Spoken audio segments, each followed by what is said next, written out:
Welcome to my art spa. Today we will have a pink treatment that will bring you words of empowerment.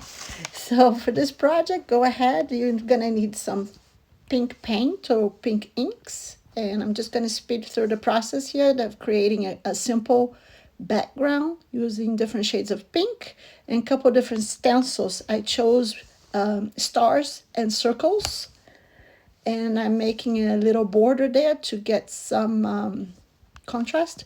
And just at the top of the page, I clipped those images out of a magazine because this page is going to be all about empowering women. And of course, our focal point is going to be Barbie herself.